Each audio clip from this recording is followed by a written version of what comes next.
సరే, హీరోగా ఎంత పాపులర్, అలాగే మీ బిజినెస్ పరంగా మీరు పెట్టడం, ఇప్పుడు ఎక్కడ చూసినా ఏం జరిగిన డ్రగ్స్ అనే నవదీప్ పేరు ఫస్ట్ వచ్చేస్తుంది. సో అట్లా వచ్చింది, మీరే 3 సార్లు తీసుకొచ్చారు ఇప్పుడు. సో అది ఇప్పుడు ఆల్రెడీ మనం దాటి ఇప్పుడు మన బెంగళూరు రీసెంట్గా ఇప్పుడు ఆ టాపిక్ అదే మొత్తం జరుగుతుంది. దానివల్ల చాలామంది యువత మెయిన్ చెడిపోవడం జరుగుతుంది. అసలు రేవ్ పార్టీ అంటే ఏంటి? ఆ రేవ్ పార్టీకి మీరు వెళ్ళారా? అట్లా అది ఎలా ఉంటుంది? ఈయనకి ఇప్పుడు ఇంకొక 2 చాక్లెట్లు ఇవ్వాలనుకున్నా.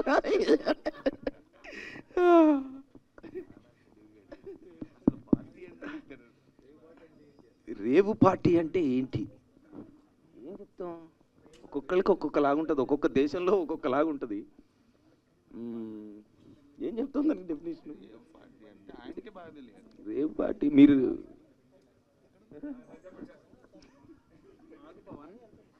31 years సీనియర్ నన్ను ఇలా ర్యాక్ చేయడం ఏమన్నా న్యాయంగా అనిపిస్తుందా మీకు? రేయి పగలు జరిగింది, అంతే అంతే అంతే. Okay, next. అంతే సార్, రేయి పగలు జరిగేది. నేను ఈ దేశంలో అయితే ఇప్పుడు వెళ్ళలేదు. ఎస్. హలో అన్న.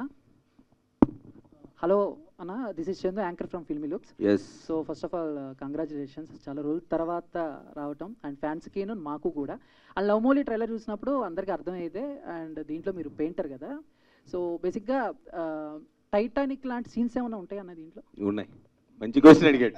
టైటానిక్ సీనే ఉంది, యాజ్ ఉంది, చెప్పద్దు ఎవరికి ఈ విషయం. అంటే నేను కొంచెం రొమాంటిక్ సీన్స్ అన్న. నిజంగానే ఉంది, మీరు చెప్పేది రొమాంటిక్ ఉందన్న, నిజంగానే ఉంది, సేమ్ యాజ్ ఇట్ ఈస్ ఉంది. యాజ్ ఇట్ ఈస్ ఉంది. థ్యాంక్స్. అది నేను చెప్పకపోయినా మీరు తెలుసుకుంటారు కదా తర్వాత, ఏంటి ఆ రోజు అలా చెప్పే ఉంటారు. అది ఎందుకు ఉందనేది తెలుసుకోవాలంటే మీరు టైటానిక్ లాగా అంటే ఏంటి నీ ఉద్దేశం? అంటే యూ లైక్ టైటానిక్ మోర్, అందులో ఏమి ఇష్టం? అంటే అందులో సీన్లు ఇష్టమా? అందులో ఆ రెఫరెన్స్ ఎందుకు వచ్చింది? పడవ సీన్ దగ్గర ఇద్దరు ఇలా నుంచుంటారు కదన్నా, ఎక్కడ?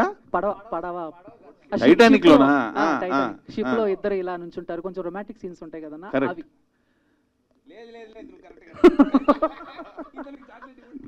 అన్న మరీ అంత పచ్చిగా అడిగితే ఎలాగన్నా? అడిగాడు, పర్లేదులే. నువ్వు ఆ పడవ మీద నుంచున్నది కాకుండా వాళ్ళు కారులో చేసే దాని గురించి అడుగుతున్నారులే కానీ. బట్ ఆ పెయింటింగ్ గురించి కూడా అన్న. ఏ పెయింటింగ్? బెడ్రూమ్ లో పెయింట్, సోఫా మీద పెయింటింగ్ కూడా. నువ్వు ఎన్నిటి గురించి, నీ ఫ్యాంటసీ ఏంటి?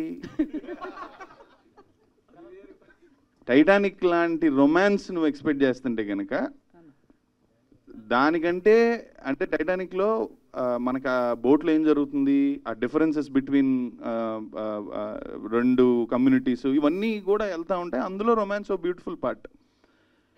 బట్ మన సినిమానే లవ్, ఇందులో క్రాష్ అయిపోయే బోటు ఏంటి అనేది దానికంటే పెద్ద అంశం ఉంది ఒకటి, మనందరం రిలేట్ అయ్యే అంశం.